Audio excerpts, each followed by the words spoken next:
Welcome to Gifted Underachievers, the podcast for mid-level creatives with delusional ambitions. We are absolutely delighted to have our first ever guest on the podcast, musician and writer Doug Harrison, who is definitely not a gifted underachiever. Hope you enjoy.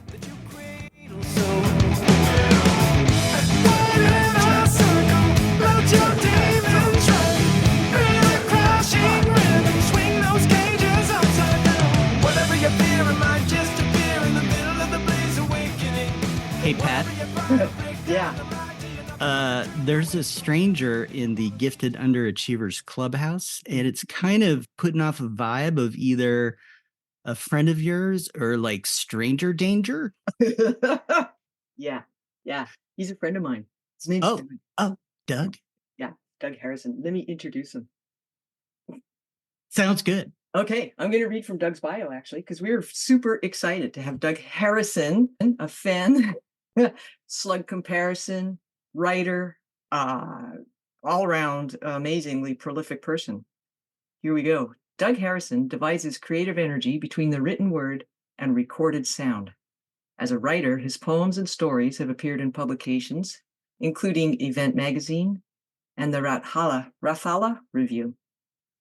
Rathala, Doug, or Rathala? Do you know? I don't know, but I always said Rathala. Yeah, it sounds kind of Nordic. Yeah. Whereas Rathala sounds like kind of alleyway. Sounds like some places in Philly I've been to. The Ratskala. Okay, as a recording artist, he has released 6 albums with progressive rock / metal band FEN and 2 albums under the solo name Slug Comparison, with a 3rd album awaiting release.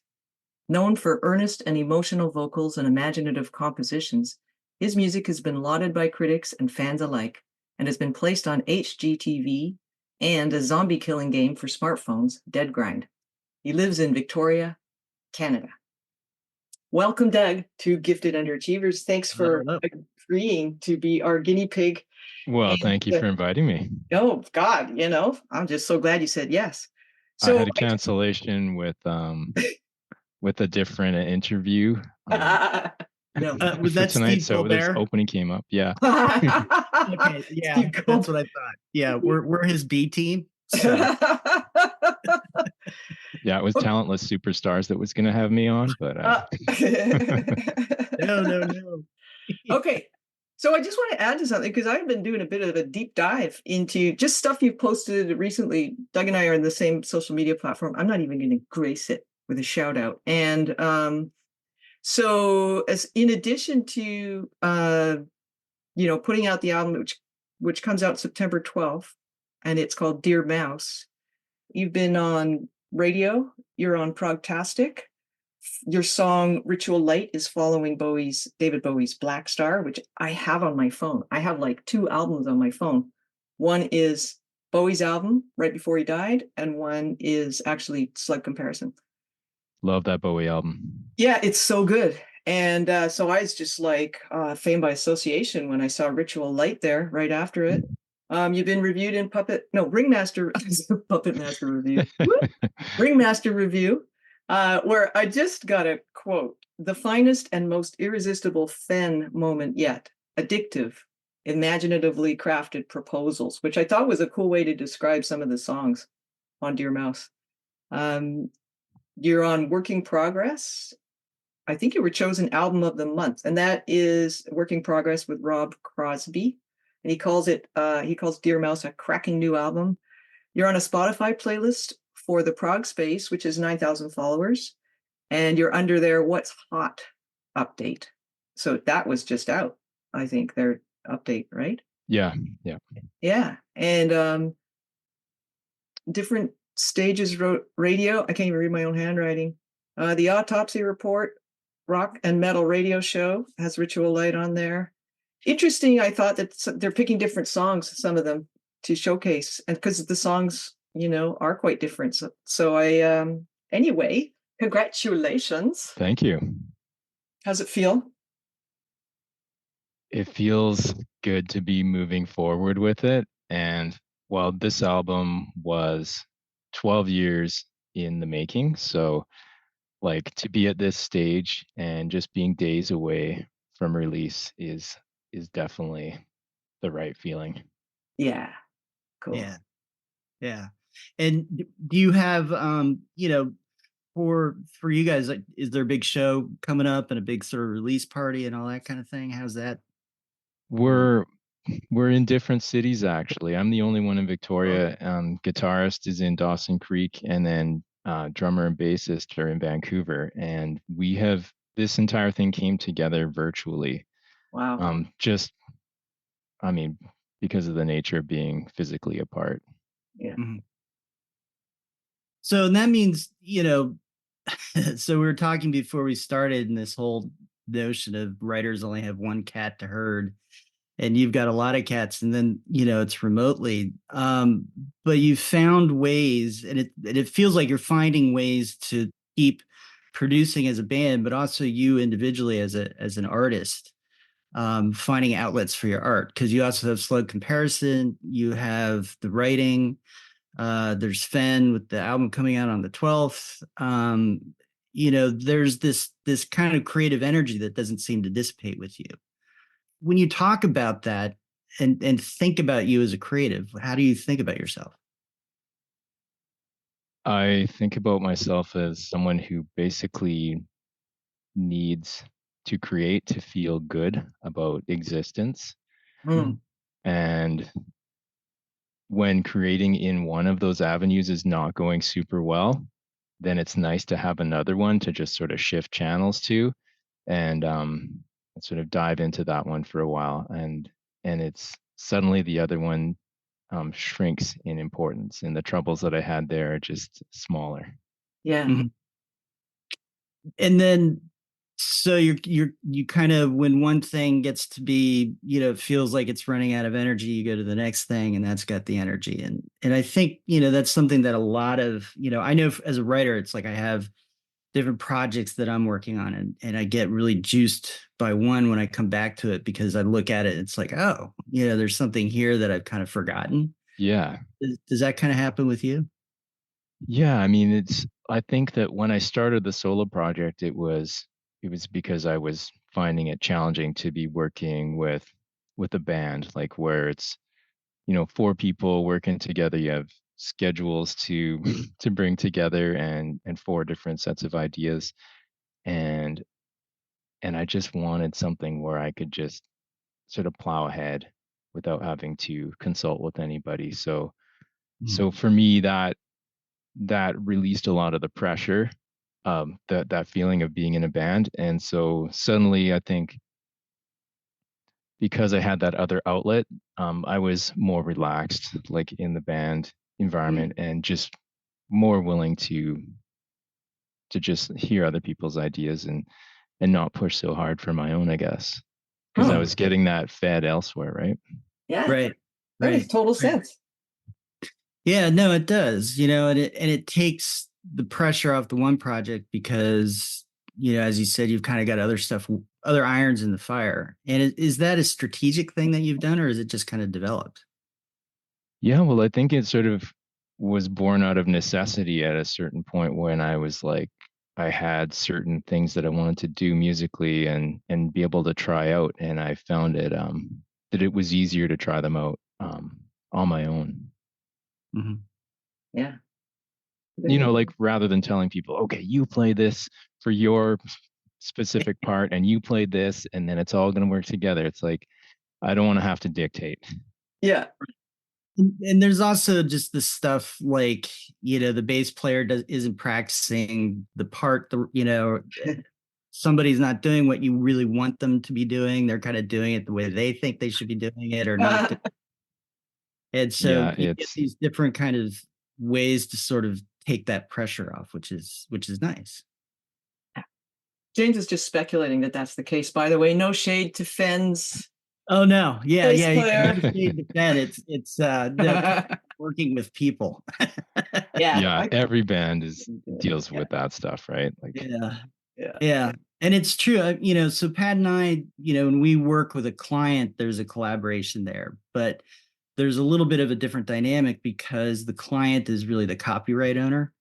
And so we can push for, no, I think you're making a mistake, right? And I think this is the right way to go. But they can say, no, this is the way I want to do it. And you sort of say, well, okay, you own the copyright. But you have more of this shared experience where at the end of the day, it's going to be FEN as opposed to, just your name. It's sort of all your names. And so, so you have to figure that out, which is not easy. That's a tough space to navigate, I would think. Yeah, yeah, for sure. And kind of the approach that we took with this album is the guitarist and I, we sort of together came up with the songs and developed them on our own. And once they were sort of properly songs and developed and structured, then we brought in the other members sort of one by one. And in that way, we were able to sort of step by step work towards that vision and not get overwhelmed with sort of too many ideas at the beginning or Yeah, cool. That makes a lot of sense.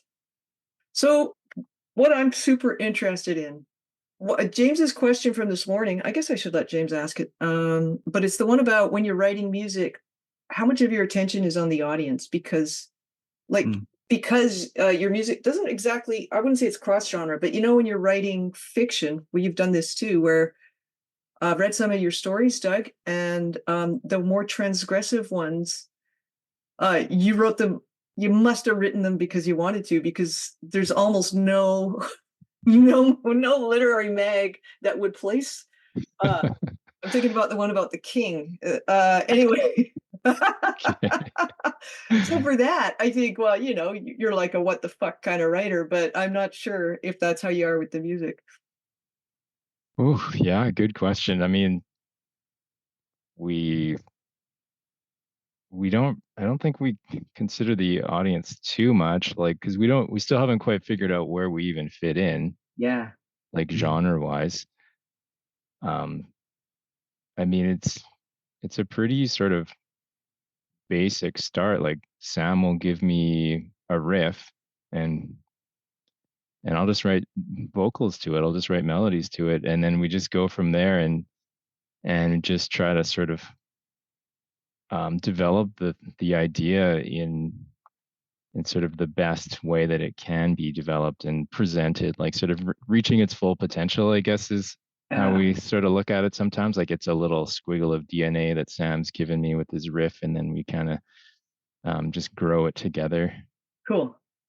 So in that way, we end up with like kind of a variety of types of songs. Yeah. That's been remarked on a few times, and it's not like we purposely say, oh well, we need to write a completely different type of song, but yeah, I can't even explain why that happens. I don't understand how certain artists or bands can like sort of churn out the same type of song over and over. Yeah. Well, I think a really good metaphor with the squiggle of DNA and just letting it be what it needs to be. And that kind of says to me that you're not, that like for the publishing industry anyway, and probably for the music industry, they have categories and genres so they can like be in a supermarket, which aisle you need to go down to get the crackers. You're in the library or the bookstore, it's the mysteries or the thrillers or literary fiction. They're all in different places. And so they do that in order that people know where to go to find the stuff they like to read.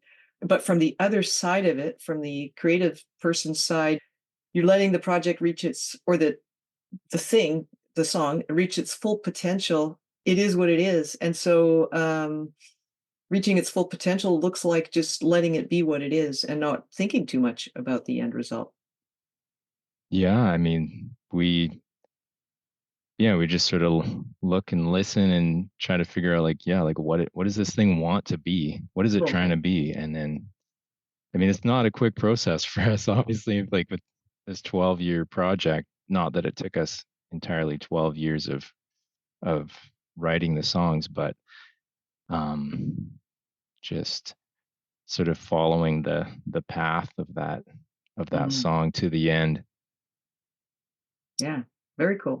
Yeah, so following and so it's not just the lyrics either, it's musically too, right? So your music when I'm listening to this album, right, it's not like there's nothing amateur about it, right? It's definitely solid musicians who are mature musicians who have a sense of what they're doing. It's really got like a very, I don't want to say polished, because then that maybe takes away from some of the edge of it, but you guys know what you're doing, right? And that really, really comes through. And so I'm kind of wondering, have you always sort of felt that way? Has it always been that way with the band? Does it feel like that now? And I'm just sort of hearing the finished product and seeing it that way. Yeah, I mean, we've definitely did not start out feeling like we knew what we were doing, or maybe we did think that we knew what we were doing, but now listening back, it's pretty clear we didn't. Yeah, I mean, we started off in like muck and chaos of songwriting, and we sort of scratched our heads like, why isn't it more powerful? Like, why is it not getting across? And then you start developing as a songwriter and learning the craft a Yeah. bit more, and really getting a hold of structure. And for us, it has been, a really long road to getting to be able to write songs that we think are sort of coming across properly like we want them to.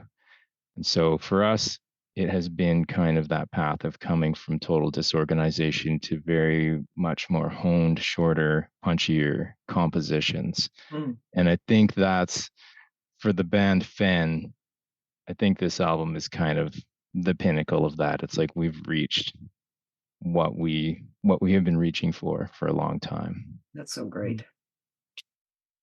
And so when you're thinking about that path, right, how did you get there? What are some of the things that you credit with being able to push through the challenges? I often think about what we do is, we do it because we love it. The things that we write for our own work, not for client work. I write things that I would want to read, or I think I would want to read. But there's also a little bit of the back of my mind of, I think there's some marketability here too. Like I have a sense of, a literary journal or something like that that's going to take it.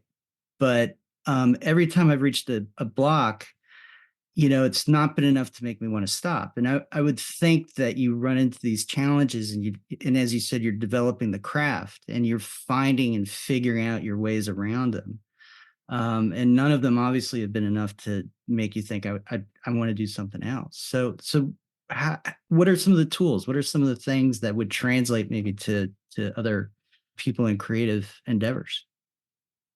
Like in how to keep pushing towards that sort of vision. Yeah, how to develop. Yeah, how to develop that craft. How to one develop the vision, right? Because I'm sure you started out probably thinking, okay, we're going to be one thing, and then now here you are, X numbers a year later, and it's become what it's become. Perhaps I don't know. I'm curious about that path and what you've learned from it.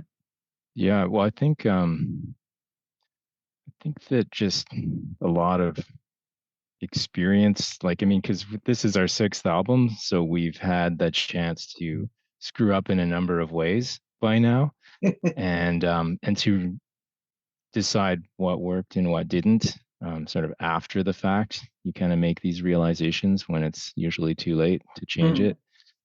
Um, but yeah, also sort of shaping the vision as you go as well, because I think that we had some pretty lofty vision at the beginning, and when you start working towards that, you suddenly realize that you might need to sharpen it or something, or change it a little bit in order to use what tools you do have. Like some of the bands that we really loved, like we were really big into the band called Tool, Mhm. and the depth of communication within that band is almost inhuman. Wow.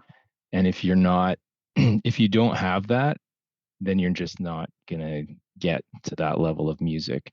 So I think at some point we're like, well, maybe we should just try to write good songs. Yeah. in rather than these like sort of epic compositions. We've definitely sort of readjusted in that way. I think sort of putting your best foot forward. I guess it's like you've only got so many tools to work with, so you have to use them the most effectively and accept reality. Wow, that is so well said, man. Yeah. Yes. Yeah. So I like, use the tools you have and accept reality, but at the same time, the desire to keep going is never goes away, right? Yeah, for sure. Like it has not gone away at all. Maybe the outward goals have also changed, but the desire to keep keep making music is absolutely as it was. And so you've got that drive, which I think is really cool, and listening to this album is like the product of all those nights or afternoons or missed grocery experiences, uh kind of culminating into something really, really cool. Yeah. Yeah, thank you. And I wonder too, I mean, there's probably group or band goals, right? That you talk about. Wouldn't it be great if we could do this? And here, and thinking about in terms of the band and its trajectory forward, making more money, doing shows, whatever it is. But I'm sure you have personal goals too. And how do you actually really consciously think about the goals that you want to set, or is it more just you sort of get into your creative space and say, what am I going to do right now? And off you go. Like I guess most recently I wanted to try to just play a song from beginning to end, which is not something that I actually get to do very much, especially with working on everything remotely and being so dedicated to the writing recording process. It's just so many clips and sending clips back and forth and little changes, just punching in this line, see how that's going to sound. So yeah, like in the last few months, I've just like pulled out an acoustic and just trying to learn some of the old tunes front to back and just see how that feels. With this tiny little light in the back of my mind, it's like, it would be neat to play live, play Yeah. some songs live. Yeah. And then do you have, broader goals for in a year? I'd like to do this, or I'd like to have X number of downloads off Spotify, or, those kinds of metric sort of based ways of thinking about it. Or is it really just, No, no, I don't yeah, really have no. goals like that. I mean, it always feels good when you see that kind of metric bump up a little bit. Feels like you're getting somewhere, but I think I think you need to pay people to work on that sort of full time to really make it happen for you and to make it a sort of sustainable type Mhm. thing. Yeah. Yeah, because I've wondered about, there's lots of, some Vancouver probably has a really great music scene. There's a reasonably okay music scene, out here. Boston does pretty well. And so there's definitely these working bands out there that, Mm. they're playing their own music. They're basically kind of doing their own thing, but they're playing, smaller gigs, a lot more time on the road. But I think too, there's other paths to being able to be a musician. And it sounds like that's what you're exploring and investigating, perhaps. Yeah, for sure. It's for me, it's just really about writing the music, recording the music, and then letting people hear it at this point. And my goals related to that are really just I want to be able to do more. Yeah. Like I want to be able to put out albums more quickly if I could. Mhm. Like every 2 years, if I could do that, that would be perfect, I think. Amazing. Mhm. Yeah. I wonder what would have to change for the timeline to firm up like that. Yeah, I'm not actually sure what I'd have to do because it just seems like things take whatever they take in terms of the time investment. So, Yeah. Because life is this thing where you get up, you do your jobby job, and you have a family, you're a dad, and then you've got all the relatively interesting, fun stuff that that other people like doing too, but then you've also got this other side thing. And then, to speak, obviously you've got a lot going on elsewhere in your life. How does that balance work for you? Is there a lot of negotiation about kids and trying to make it all work, or? Well, yeah, it seems to flow pretty well. I mean, I was already on this path of dedicating like obscene amounts of time to music before I had a family. And so it was kind of just sort of continued. It was understood that this was a part of my life that was going to continue. So found ways to work around it. And yeah, it's amazing. It's amazing what you can squeeze in if everyone's on board. Yeah. Yeah. No, that's true. That kind of support and buy-in. Yeah. Definitely critical.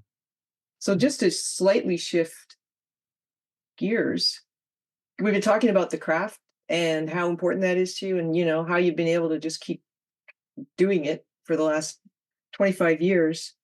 Now you've got the album coming out next week. It's you're getting press. How do you feel about that aspect of the experience, the part where somebody has to do the work to let people know the album exists? And I get the feeling it's probably the band that's doing the work. I don't know if you have like a PR consultant manager. Describe your we experience. yeah, so we are gonna hire a PR company to put out one news release on the day of. Yeah. That's the extent of our budget. So this company is gonna send out, I don't know, apparently like 3,500 news outlets will get this little dinky release about our album, and some of them might actually put it on their websites. Yeah. But yeah, I mean, I've pretty much taken care of the promotion aspect for this album just on my own, just emailing people, dear sir, I am in a band in this city in Canada, and I would like you to review our album. Like, Yeah. and yeah, that's been the process. Super inefficient, super tiring, and like, I mean, it's awesome to see that there is some response. Like you were listed off a few sites that are supporting the music. So Yeah. I mean, it's fantastic to see that. And there's this little triumph when each one comes in, and it's like, okay, this is paying off a little bit. Mm-hmm. So, but yeah, I mean, it's totally unsustainable. You need to hire like PR company and drop a few grand on this or that. Yeah. But it seems there's everybody has that scenario, right? Where they've got to figure out how to get from zero budget to enough where they can attract or pay, for a PR person. Like in publishing, the chicken or the egg scenario that you come up against when you first start, right? Like, so you say, okay, I want to be a writer. What do I got to do next? Well, I got to write something. But the chicken or the egg that you face is to publish a book, you have to have already published a book. So how can you publish a book if they won't publish a book, right? Yeah. Yeah. Well, I mean, so this process that I described where I'm just like emailing all these music blogs, anything with the word prog in it, apparently, of which there are a ton of variations. Through doing that with previous albums, we've been fortunate enough to have like a record label reach out and like want to release a couple of albums for us. So Great. Yeah. we were really lucky back in 2010, Ripple Music in California, they wanted to put out 2 albums of ours. So yeah, that to have like a total stranger approach you and be like, yeah, we love what you're doing and we want to put money behind it. Yeah. Like that's just a great feeling. Yeah. And at first it's like maybe those emails wouldn't get a reply so much, but now that you have a body of work and you've reached certain, I don't know if status is the right word, but people are interested. They've heard of you, and that's got to be really sustaining, I would think. Yeah, it definitely feels good when someone's like happy to hear from me and they're looking forward to hearing what I've been up to. Yeah. Absolutely. Yeah. as much as I'd like to believe it's all just, creating for my own good, it's like when someone else says they like it, I'm just like melted butter. Yeah. Yeah. Well, it's a tricky one because I think I'm curious about the music industry. How hard is it to maintain this kind of traction? Like early interest, is there anything the artist can do to kind of get a long tail of sales? Or is it kind of like me with the Tenants book launch where everything I do has got to be online and it's got to be consistent and I've got to hook my wagon to other people who are, sort of talking about the themes in my case book, your case maybe music, and it's probably quite different, but I'm curious about whether having an album come out after 12 years, and now you've got your solo album ready to go as well, or getting there, and Yeah. I guess I'm curious, some kind of long-term plan, or who's going to do what, or if it's just, no, I'm just working my day job. I got my family. I'm doing what I can on the side to promote FEN's album because it's coming out now. I'm doing what I can to get my album out, and that's all the bandwidth there is. Yeah, you summed it up pretty well there, there at the end. Yeah.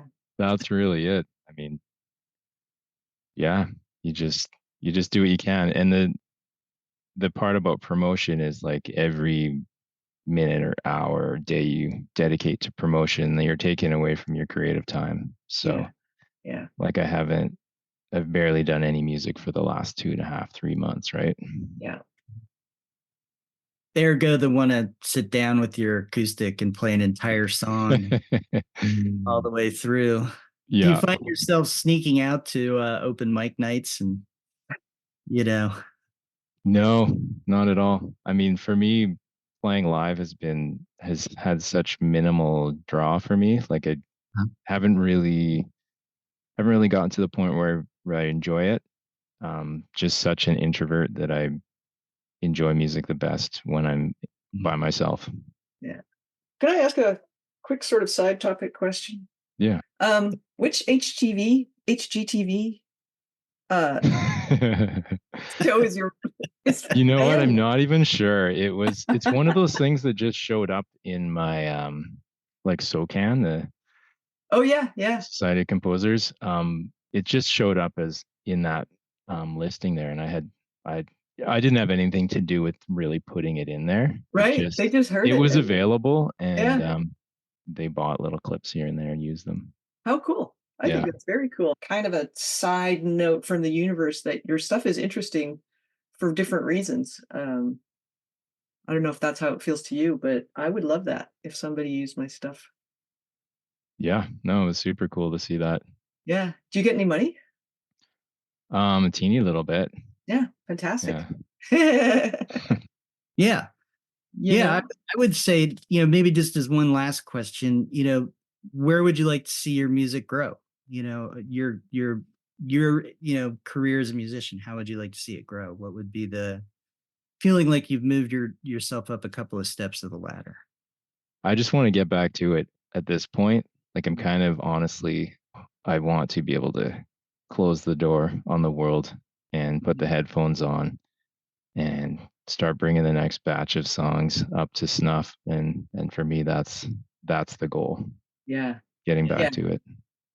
Yeah. And hopefully this album is like Frankenstein walking across the landscape, gathering fans, doing all this work for you so that when you come out with the next one, you've expanded your audience, you've expanded your opportunities, and, just keep growing. Yeah. So Doug, thanks so much. You've been excellent. It's really great. Yeah. Oh, thank you. Well, yeah, I really appreciate you having me on and pumping up the album a bit. Like Absolutely. That's my goal right now. Yeah, fantastic. Well, the timing could not be better. Yeah, that was perfect. All right. Well, take care, you kids. Cool. Enjoy. All right. Have a good night. Bye. Hear you. Thank you for listening to Gifted Underachievers, the podcast for mid-level creatives with delusional ambitions. And thank you so much to our friend Doug Harrison for taking the time to come and talk to us about his music and his process. Until next time, we leave you with some music from FEN's latest album, Dear Mouse. Enjoy. Dear mouse,